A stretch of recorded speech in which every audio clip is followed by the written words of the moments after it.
আসসালামু আলাইকুম। আজকে শেয়ার বাজার বিশ্লেষণে আপনাদের সবাইকে স্বাগত জানাচ্ছি। আজকের ভিডিওতে আলোচনা করব পুরো সপ্তাহে বাজার কী মেসেজ দিল, কোন সেক্টর মার্কেট লিড করলো, ডিএসিএক্স এখন কোন টেকনিক্যাল জোনে আছে, বাজেট এক্সপেকটেশন বাজারে কতটা ইম্প্যাক্ট ফেলতে পারে, আগামী সপ্তাহে কোন লেভেল সবচেয়ে গুরুত্বপূর্ণ হতে পারে। তো আমি কিন্তু গত ভিডিওতে বলেছিলাম যে 5260 থেকে 5280 রেজিস্ট্যান্স জোনটার কথা বলেছিলাম এটা একটা গুরুত্বপূর্ণ লেভেল আমাদের জন্য। তো আজ ইন্ট্রাডেতে মার্কেট 5278 জোন পর্যন্ত উঠেছিল, তবে দিনের শেষ ভাগে আমরা দেখেছি রেজিস্ট্যান্স জোন থেকে আবার প্রফিট টেকিং প্রেশার আমরা লক্ষ্য করেছি এবং ইন্ডেক্স শেষ পর্যন্ত ক্লোজ করেছে 5245-এ ক্লোজ করেছে আজকে। এখন শর্ট টার্ম পার্সপেক্টিভে আমরা যেটা দেখতে পাচ্ছি 5200 থেকে 5220-এর যে জোনটা রয়েছে সেটা একটা গুরুত্বপূর্ণ সাপোর্ট।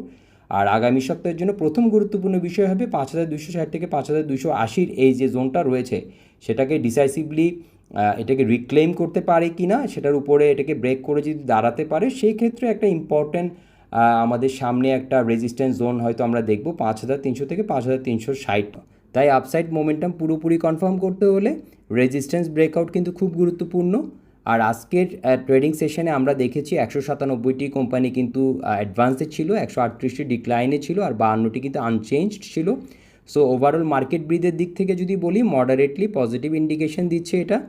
আর এখন যদি আমরা ডিএসিএক্সের উইকলি চার্টের দিকে তাকাই আমরা কিন্তু দেখতে পাচ্ছি এখানে পরিষ্কারভাবে মার্কেট এখনও ব্রডার কনসলিডেশন ফেজের মধ্যে রয়েছে। বিশেষ করে উইকলিতে কিন্তু 200 ইএমএ যে লাইনটি রয়েছে আমরা দেখতে পাচ্ছি এটা জোনের কাছাকাছি গেলেই কিন্তু মার্কেট রিপিটেডলি রিজেকশন ফেস করছে। আমরা কিন্তু দেখেছি, দেখেন এই যে টপগুলো সব কিন্তু এখানে গিয়ে রিজেকশন ফেস করতে আমরা দেখতে পাচ্ছি। কারেন্ট যেটা আমরা দেখেছিলাম এর আগের যে টপটা ছিল যেটা হচ্ছে যে ফেব্রুয়ারিতে আমরা দেখেছি এখানে কিন্তু রিজেকশন ফেস করেছে। তাহলে এখন খুব গুরুত্বপূর্ণ হচ্ছে যে এই লেভেলটাকে ব্রেক করে দাঁড়াতে হবে 200 ইএমের এই লেভেলটাকে, যেটা 5518 থেকে 20-এর কাছাকাছি অবস্থান করছে। তো যতক্ষণ পর্যন্ত মার্কেট ডিসাইসিভলি 200 ইএমের উপরে সাস্টেন করতে না পারছে ততক্ষণ পর্যন্ত লং টার্ম বুলিশ কনফার্মেশন পুরোপুরি আসছে না। আজকের মার্কেট ব্রিথ ওভারঅল পজিটিভ ছিল।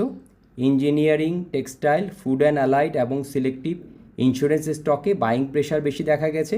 মার্কেট ম্যাপ দেখলেও ক্লিয়ার সেক্টর রোটেশন কিন্তু আমাদের চোখে পড়ছে, বিশেষ করে টেক্সটাইল এবং ইন্স্যুরেন্স সেক্টরে স্ট্রং গ্রিন ডোমিনেন্স ছিল ভিউয়ার্স আমরা দেখতে পাচ্ছি।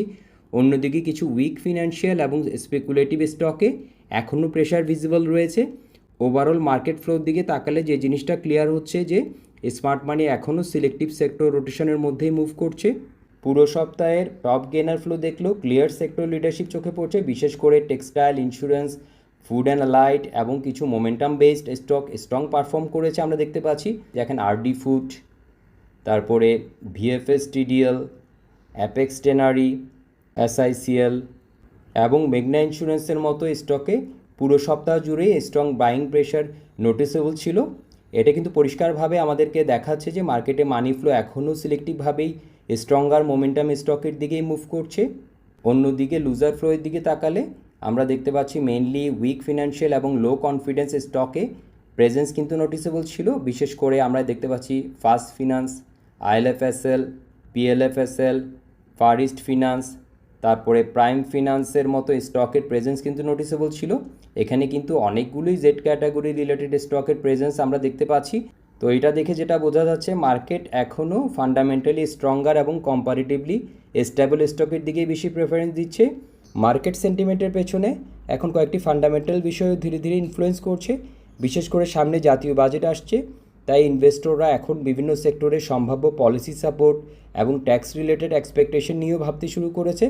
গত বছরের বাজেটে আমরা দেখেছিলাম টেক্সটাইল, আইটি, ফার্মা এবং এক্সপোর্ট ওরিয়েন্টেড কিছু সেক্টর ইনসেন্টিভ এবং পলিসি সাপোর্ট রিলেটেড আলোচনায় বেশি ফোকাসে ছিল। তাই এবারও ইনভেস্টররা আগেভাগেই কিছু সিলেক্টিভ সেক্টরের দিকে নজর রাখতে শুরু করেছে। তবে এখনও মার্কেট কিন্তু পুরোপুরি বাজেট ড্রিভেন র্যালি ফেজে যায়নি। একই সাথে liquidity concern, interest rate, environment এবং ব্যাংকিং সেক্টরের ওভারঅল কন্ডিশন এখনও মার্কেট সেন্টিমেন্টের জন্য গুরুত্বপূর্ণ ফ্যাক্টর হয়ে রয়েছে। তাই মার্কেট এখন কশাস অপটিমিজম নিয়ে মুভ করছে। মানে প্যানিক সেলিং আগের তুলনায় কমেছে, যেটা আমি গত ভিডিওতেও বলেছি, কিন্তু অ্যাগ্রেসিভ কনফিডেন্স এখনও পুরোপুরি ফিরে আসেনি। আগামী সপ্তাহের জন্য প্রথম গুরুত্বপূর্ণ বিষয় হবে আমি যেটা বলছিলাম 5260 থেকে 5280 যে রেজিস্ট্যান্স জোন রয়েছে সেটাকে ডিসাইসিভলি রিক্লেম করতে পারছি কিনা সেটা দেখা, সেটাকে ভেঙে দাঁড়াতে পারছি কিনা। কারণ আমরা দেখেছি আজকে সেখান থেকে কিন্তু ফিয়ার ফেস করেছে এবং আমরা সেখান থেকে রিজেকশন পেতে দেখেছি। সো এটা আমাদের জন্য খুবই ইম্পর্ট্যান্ট একটা রিজেকশন লেভেল। যদি মার্কেট এই রেজিস্ট্যান্স জোনের উপর সাস্টেইন করতে পারে তাহলে পরবর্তী মেজর রেজিস্ট্যান্স হিসেবে 5300 থেকে 5360 জোনটি গুরুত্বপূর্ণ হয়ে উঠবে। অন্যদিকে 5200 সাপোর্ট জোন যদি ব্রেক করে আবার সেলিং প্রেশার ইনক্রিজ করার রিস্ক কিন্তু থাকবে। তাই আগামী সপ্তাহে সাপোর্ট এবং রেজিস্ট্যান্স রিঅ্যাকশন খুব গুরুত্বপূর্ণ হবে। তো আজকের বাজার বিশ্লেষণ এই পর্যন্তই ভিউয়ার্স। ভিডিওটি ভালো লাগলে অবশ্যই লাইক করবেন আর প্রতিদিনের মার্কেট অ্যানালাইসিস পেতে চ্যানেলটি সাবস্ক্রাইব করে পাশে থাকবেন। ধন্যবাদ সবাইকে।